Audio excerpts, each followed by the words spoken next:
დღევანდელი ჩვენი საუბრის თემა არის მწვავე ნაზოფარინგიტი. ეს არის ზემოსასუნთქი გზების სათებითი დაავადება. შეიძლება იყოს ინფექციური, შეიძლება იყოს არაინფექციური, ასევე შერეული ფორმები, ინფექციური, ალერგიული.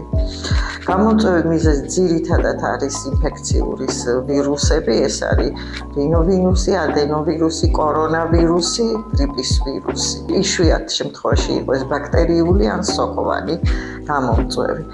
უკავშირდება გაციებას, იმუნური სისტემის დაქვეითებას. გაურთულებელ შემთხვევაში მიმდინარეობა არის მსუბუქი, გრძელდება 5-დან 7 დღემდე და შემდეგ ხდება განკურნება.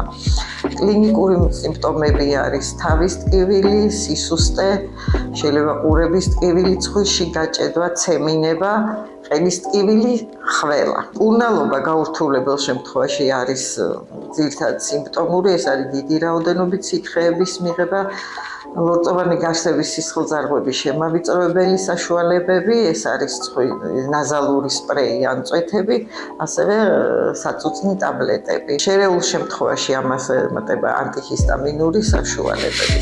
გართულება შეიძლება იყოს, შემდეგი ეს არის ქვემოსასუნთქი გზების სათებითი დაავადებები, ბრონხიტი, პნევმონია, შუაყურის ანთება ან ჩირქოვანი ტონზილიტი შეიძლება განვითარდეს. ასეთ შემთხვევაში უკვე მკურნალობა სიმპტომების მიხედვით წარიმართება.